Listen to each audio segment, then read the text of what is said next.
Good day, YouTube. I announce my presence once more with a rather pertinent addition to my disquisitions. As you may latterly be aware, if you maintain any modicum of knowledge on current affairs, there exists a state of war betwixt the United States of America and the Islamic Republic of Iran. To apprehend the contemporary state of affairs, it is an imperative to apprise oneself to the endeavours of the past, particularly the Anglo-Persian Oil Company. In regards to sourcing, my primary source, of which this is predicated upon for quotations, is All the Shah's Men, An American Coup, and the Roots of Middle East Terror, with the author Stephen Kinzer. As for my sentiments upon such a conflict, I am unerringly approbative towards America. This, under the impression that they shall execute their casus belli, that being a reason for war, successfully, which entails the routing of the repugnant regime, cessation of any nuclear endeavours waged therefrom, and concomitantly the extrication of the Persian people from their religious socialist yoke. I wish to express my poignant pity towards the Persians, both emigre and those resigned to tenanting that land of antiquities. May the 30,000 slain by the regime in last year's protests rest in peace, and their slaughter not be in vain, with the repressive state repudiated and expunged, a new one supplanting it, and exemplifying the Persian people rather than the lunacy of radical Islam. The atomic inclinations of the regime, too, must be met with riposte. Unlike isolationists, the regime is predicated upon the conception of the end of days, such that a caliphate may be installed in the end times. This caliphate believed by the Ayatollah and his underlings to be best installed now, rather than wait for the inexorable. Hence they shall expand. This not even to mention their use of terrorist states, to which an atomic bomb may be proffered and used with deniability and no recourse of restitution. This, in conjunction with their martyrdom complex, to which the IJC, at least, shall fight to the last and employ a nuclear weapon in such circumstance as they may intimate no glimpse of victory, seeing defeat in combat to be valiant. However, it ought be stated, these accelerationist beliefs are within a state of debate between analysts. As for the Lebanon campaign, to which the puppet state Hezbollah and Israel are embroiled within, I wish to offer my complete abject opprobrium to such. Lebanon is innocent in this regard, permitting Hezbollah only as of their incapacity to act against them. Likewise, the occupation of sparsely populated Christian areas, which are readily apparent as such a character, with villages expunged and populations extirpated via a process of systematic expulsion. Some such villages, able to be perceived as ancient, is most reprehensible and odious. My commiserations to the affected, and may the Christian world provide its support. Anyhow, not to be dore, this video treatise shall pertain to my area of intrigue, Britain. Therein, such shall pertain to the history of the Anglo-Persian Oil Company, one such company which brandished a degree of power within Persia at the behest of Britain, most piquant affair. As may be intimated, my timing, as one may say, is deliberate, and I believe it apt to speak upon the relations, even should they be undecorous or disparaging of Britain, as of an impetus to support the Persian people through mention of their esteemed history. Such a fable is composed of sundry instances of intrigue, capital, and the vicissitudes of the transitioning Britain, such resultant of the Second World War. Mesopotamia. Yes. Oil. Irrigation. We must have Mesopotamia. Palestine. Yes. The Holy Land. Zionism. We must have Palestine. Syria. What is there in Syria? Let the French have that.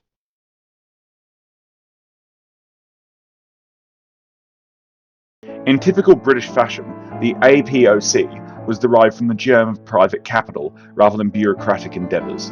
From whence such capital derived was William Knox de Arcy, an Englishman, born 11th of October 1949 in Devon. After tutelage at Westminster School, situated in London, between 1863–5, he and his family would move to the land of Australia, the colony of Queensland, to a locality by the name of Rockhampton in 1866. By such a point, Darcy would commence practice as a solicitor and continue to do so for a period of years, which would elapse, these intervening years concluding in 1882. Such a conclusion marked his intimate connection with the mining industry. He was beseeched to provide capital in conjunction with William Paterson and T.S. Hall, such a banker. This under the entreaty of T.S. Hall to provide funds to free prospectors, the brothers Fred, Edwin, and Thomas Morgan, who had staked a claim at Ironstone Mountain for gold, such later given the appellation of Mount Morgan, as of the eponymous brothers. Thence the three conglomerated into a syndicate, However, on the contrary, the three initial brothers relinquished their interest in October 1883 as a fear of scant profitability, despite their earlier adjudging the site as sufficient for extraction. This transfer threw approximately £100,000. Summarily, the site would prove to fructify the efforts of the capitalists, however, experiencing prodigious output and thus gilding all members present. Notwithstanding the incessant arrival of claim jumpers, to which Darcy exercised his legal expertise against via various instances of litigation, the three would form the Mount Morgan Mining Company in 1886, with £1 million in shares, such reaching £17 and 1 shilling at one point per share. And likewise, as one of the 8 initial investors, he possessed 125,000 shares under his name and a further 233,000 in trusts. Under the auspices of these securities, he would have gone back to England that very year, ostensibly to ameliorate his social position. Himself born of a lineage of Anglo-Norman lords, who once maintained estates in Ireland back in the 14th century, remaining however enmeshed within the company as the head of its London board. Anyhow, with the closure of the Queensland National Bank in 1892, his shares had been vitiated to a pitiful level. This in conjunction with his libertine and decadent lifestyle resigning him to a period of retrenchment, such juxtaposed with his former millionaire status. By 1900, however, a new endeavour would reveal itself. A former British minister to Tehran, Sir Henry Drummond Wolff, posited that he ought to invest in oil exploration in Persia. Within early 1901, after dispatching an emissary to Mozaffar al-Din Shah Qajar, upon promise that the Shah be provisioned 16% of the shares in the company, and thus an equivalent to its profits, first payment of £20,000, which equates to £2.1 million contemporaneously, he had procured a substantial tract of land upon which he were permitted to prospect for 60 years, such encompassing in excess of 1,243,195 square kilometres by May that year. The treaty was thus: special and exclusive privilege to obtain, exploit, develop, render suitable for trade, carry away, and sell natural gas and petroleum for a term of 60 years. Following this, he would finance exploration of the vast torrid expanse of Persia. Such in vain, however, with by 1903 £150,000 expended for no evident gain. He thus mortgaged his shares in the Mount Morgan Company, which by the by had depreciated to £2 10 shillings at that point, and by May 1905 had exhausted his wherewithal to an extent of £225,000. Thus he was relegated to the commencement of negotiations with the French arm of the Rothschilds to sell his claim. Conversely to the circumspection of the Rothschilds, however, the Burma Oil Company, on the 20th of May, offered an exchange of 170,000 shares in exchange for the claim, and agreed to cover any expenses paid by Darcy on his prior endeavours. Despite orders to cease searching, on the 26th of May 1908, the most expansive oil deposit had been discovered as yet known. Summarily, the Anglo-Persian Oil Company was formed as to exploit this sumptuous deposit, such formed on the 14th of April 1909, thus demarcating the start of overt company influence within Persia. Come on. Hot, sicker than your average. Pop a twist cabbage on instinct. Niggas don't think shit, stink pink gators. My Detroit players, Tim's for my hooligans in Brooklyn. In regards to clientele, one may make manifold presumptions as to their character. As some may expect, the British government became enamoured with the supposition of exerting control upon oil outside of the Raj, which was hitherto controlled by the Burma Oil Company, a more plentiful deposit, that of which was contained within Persia. The foremost defining patron of the company was none other than Winston Churchill, in his position as First Lord of the Admiralty. In 1913, a contract was signed between the British government and the company, the government agreeing to provide £2 million interest, thereby attaining a 51% stake in the company, and thus able to wield it as an instrument of diplomacy and military. The impetus for this concordat may be ascribed to Churchill's usual machinations, his mental fecundity most renowned. Such was comprised of a 3-year modernisation drive, antedating World War I, entailing the replacement of the Royal Navy's steamships with oil power plants, vis-à-vis a superior energy density. Likewise, Britain by this point was generally bereft of reliable oil suppliers, with a desire by Churchill to forsake the American-based Standard Oil Company and the Royal Dutch Shell Oil Company as to provide semi-domestic production capacities. Churchill even ventured as far to describe such a claim and company as a prize from fairyland beyond our wildest dreams. As we are all tacitly aware, war was to commence for the Empire on the 4th of August 1914 as of the invasion of Belgium. In the following peace treaties of Saint-Germain-en-Laye, Versailles, Trianon, and the ill-fated Sèvres, such pertinent to the Ottoman collapse, the Empire would accumulate further lands for their greatest territorial extent of 24% of the Earth's surface, not even accounting for the dominion upon the oceans. Thus, further oil supplies were procured through the acquisition of Mesopotamia, Transjordan, and Palestine, all of which became international mandates enforced by the British Empire. Following this procuration, the Turkish Petroleum Company, such founded in 1912, in which the APOC held a 50% share antebellum, was renamed the Iraq Petroleum Company after resumption of operations in mandatory Iraq after discovery of oil in Kirkuk in 1927. Additional holdings were made in the region of Georgia, which had previously been under Russian dominance, as of its placement in the Russian Caucasus. In 1920, this was procured, resulting in another subsidiary by the name of the North Persia Oil Company. The Persian state, however, refused adamantly not to recognize the company, resulting in a state of perpetual discord. Likewise, the Carnacan Oil Company was registered as a subsidiary in 1923, after discovery of oil in the borderlands between Iraq and Iran in the Diyala province of Iraq. Thence, the company erected an insidious web which entwined all the Middle East, thus subjugating their various economies. One caveat to this general impunity was that the company did erect various pieces of infrastructure during its operational existence. Thus, it was much like most entities, and that it possessed both a deleterious and amenable nature. One may not countenance the degree of control thus centralised under the company, albeit as usual, such was a government monopoly, as of the British government's share of 51%. Hence, it transitioned from a beneficial model to an insidious instance of invasive state intercession within a, by all means, foreign nation.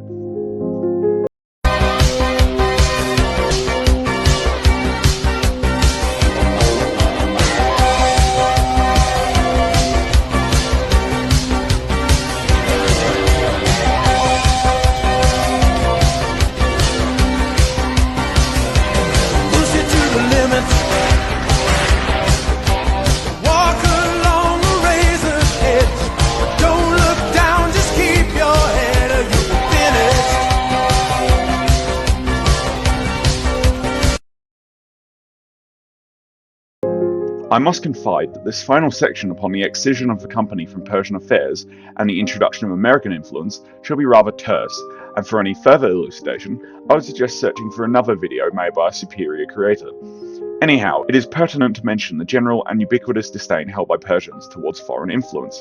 According to All the Shah's Men, An American Coup, and the Roots of Middle East Terror, reaction had been expressed towards foreign control of industry before, in regards to tobacco. The country's leading religious figure, Sheikh Shirazi, endorsed their protest. In a shattering act of rebellion, he endorsed a fatwa, or religious order, declaring that as long as foreigners controlled the tobacco industry, smoking would constitute defiance of the 12th Imam, may God hasten his appearance. This after the sale of the tobacco industry to the British Imperial Tobacco Company in 1891 for a pittance of £15,000 to Shah Nasir. Ironically, this pronunciation was broadcast on British telegraph wires built across Persia by the Britons, and then as to compensate the British, a loan of £500,000 was adopted from a British bank as to compensate the tobacco company for nationalisation. As one may presume, this is what may be ascertained as what permitted Reza Shah to usurp the throne. The Qajars were forsaken for their iniquity and incompetence, as well as corruption. Nasir was shot in an assassination in 1896 at a mosque for his collusion with foreign powers and the abysmal state of the economy, this economic ruin driven by his avarice. Summarily, his successor would make the same mistake once more. Thus, this exemplifies the degree of influence exerted by Britain. The great game between the Russian Empire and the British Empire was one of contrast. Russia held military power over Persia, whilst Britain utilised Keynesian capitalism and foreign investment to grasp the lion by its throat. The Anglo-Persian Oil Company was particularly malignant, pervading the Persian nation through employ of the Anglo-Persian Agreement, brokered as a pressure applied to the inveterately inept and languid king. In 1919, it was signed, and quote, under its provisions, the British assumed control over Iran's army, treasury, transport system, and communications network, To secure their new power, they imposed martial law and began ruling by fiat. Lord Curzon, one of the progenitors of the treaty, opined upon the regard of Iran by Britain, and thus how foreign policy was executed. If it be asked why we should undertake the task at all, and why Persia should not be left to herself and allowed to rot into picturesque decay, the answer is that her geographical position, the magnitude of our interests in the country, and the future safety of our Eastern Empire render it impossible for us now. Just as it would have been impossible for us any time during the last 50 years to disinherit ourselves from what happens in Persia. Moreover, now that we are about to assume the mandate for Mesopotamia, which will make us coterminous with the western frontiers of Asia, we cannot permit the existence between the frontiers of our Indian Empire and Baluchistan and those of our new protectorate. A hotbed of misrule, enemy intrigue, financial chaos, and political disorder. Further, if Persia were to be alone, there is every reason to fear that she would be overrun by Bolshevik influence from the north. Lastly, we possess in the southwestern corner of Persia great assets in the shape of oil fields, which have worked for the British Navy and which give us a commanding interest in that part of the world. Thus, from this quotation, a state of abhorrence towards the company may be expected, endeavours against the regime occurring under the Pahlavi dynasty, which usurped the throne from the loathed Qajars. It is also propitious to give mention to the contempt with which Russia and Britain saw Persia. Russia had in 1921, after landing troops on the coast of the Caspian Sea, declared the start of an Iranian Soviet Socialist Republic. This is indicative of an attempt to drag Persia into the Russian sphere of influence. Further on this dismissiveness is the 1941 joint invasion of Iran, Operation Countenance, by the USSR and Britain in World War II. This seemingly arbitrary operation, at the height of Nazi power, was in essence an attempt to secure the Persian corridor, by which Allied supplies reached Russia, protect oil supplies, and prevent the German Reich from attaining a future ally. An uprising by the Golden Square in Iraq, as a pro-national socialist uprising orchestrated to depose the Hashemites and extricate the mandate from Britain, substantiating these fears. The Germans had been providing copious aid to the Middle East in conjunction with promises of independence, whilst in conjunction espousing their shared Aryan roots. Further substantiation is evident thus of their criterion for the invasion. Quote, to prevent that, British and Soviet troops entered Iran on August 25, 1941. Their planes dropped leaflets over Tehran. We have decided that the Germans must go, they said, and if Iran will not deport them, then the English and the Russians will. Incidentally, the name Aryan is derived from Indo-Aryan, which are the tribes which settled in ancient Iran and northern India, a close relative to the Yamnaya, hence the National Socialist adoption of the Middle East as kindred spirits, despite their disparate nature. Iran literally meaning land of the Aryans. Anyhow, that Britain were willing to aid their congenital adversary and now ally in conquest of Persia, and vice versa in Russia's case, demonstrably evidences the assertion that they possessed a notional sense of supremacy over the Persians. Notwithstanding that deviation, the Persian state was rendered independent once more, but now maligned further to the imperialists who had rendered their nation a subjugate in all but title. The new king, the son of Reza Shah, Muhammad Shah, was installed in fact after a forced abdication on the 21st of December 1941. Hence, under the administration of democratically elected Prime Minister Mohammad Mossadegh, the company was finally nationalised, primarily after a refusal for the APOC to provide documentation as for purposes of auditing their provision of the agreed 16% of income. This nationalisation was approved in Parliament on the 15th of March 1951, and the company was in actuality nationalised on the 17th of March, resulting in the formation of the National Iranian Oil Company. The APOC, however, was survived by BP, British Petroleum, of which it was one of the conglomerated companies to form it. Thus concludes the reign of British influence, noisome as it was within Persia. However, the Americans elected for intercession, and thus rendered the state an absolute monarchy via a CIA-aided coup, ending the Mossadegh administration in 1953, most wretchedly. As previously mentioned, I shan't delve further into the matter for want of a proper explanation to which I am indisposed to provide.